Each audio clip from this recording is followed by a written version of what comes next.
This is the Tree of Life, Season 12, Chapter 5. In this episode, we will be describing the mechanism by which hybrid or negational structures generate tighter affirmational structures within the conjoined consensuality. Now, in the last episode, we talked about how eternal recursive exchanges, that is, representing infinite time, intimate familiarity, as between two people who intersect spatially, occur by consequence of embedded intersections within the lower convoluted paths created by negation or dissonant consensualities. In other words, let's say you meet a stranger on the street. To the extent that your initial meeting is met with negation in any impulse, it produces a dissonant space and a more convoluted path below. That dissonant space generates a hybrid structure through sublimating verbalization, which compels displacement of the convoluted path onto path parsimony. Thus, in the conjoined consensuality, it is as if the convoluted path has occurred, whilst you recall path parsimony. Now, for the convoluted path, the same thing occurs, generating another dissonant consensuality, another convoluted path, another hybrid structure and displacement. Thus, for each convolution, there is another convolution, up to 9, and for each embedded intersection, 9 more levels. Each convolution represents slightly more linear time, such that the arrow of time, in that linear experience, is faster than the one above. And so on and so forth, until you have infinite time represented by the original intersection. Now, we also noted that displacement mirroring occurs when a chiral opposite hybrid structure is produced within the conjoined consensuality, which through attraction with its opposite severs the descent of further convoluted paths, preventing infinite recursion by substituting another person in the convoluted path. Further, earlier, we indicated that a person can be part of multiple structures. Thus, one structure can interfere with a negational structure produced by a dissonant space, generating nonlinear displacement which eliminates that dissonant space.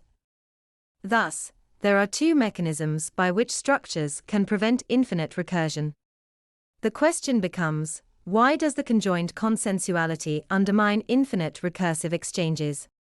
What we see is that the verbalizations associated with sublimation, when they are not anticipated by a correspondingly chiral structure, preventing infinite recursion, the result is a later adoption of the content of that verbalization by the conjoined consensuality in an affirmational structure.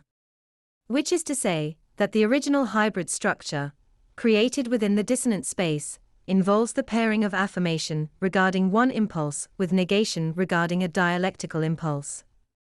Through the displacement event corresponding to that hybrid structure, in the resumption of time parsimony retrospectively, after the fact, the negational structure becomes affirmational. Thus, we can also see that displacement mirroring reflects the assumption of a chiral opposite structure by the conjoined consensuality, which represents the same content as the negational structure. What this means is that any content created through sublimation in a dissonant space is immediately or after the fact assumed by the conjoined consensuality in the resumption of time parsimony. In other words, that which is created through negation is always appropriated by affirmation in the end. More importantly, what we see is that the infinite recursion caused by longer substitution times, more negation, or concealment in action, represents the upflowing of creation. Whilst property over that content is always attributed to the conjoined consensuality.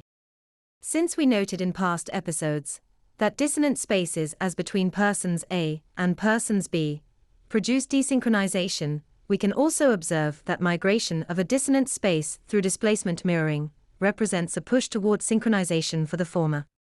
Since we see that synchronization is the result of tighter structures, we can see this would be a natural result of migration of a dissonant space laterally as opposed to linearly. In other words, content created within a dissonant space is absorbed as affirmational content immediately, retrospectively, or it bubbles upward, resulting in desynchronization within the conjoined consensuality. Or to put it another way, a breakdown in consensus. That's the end of the podcast for today.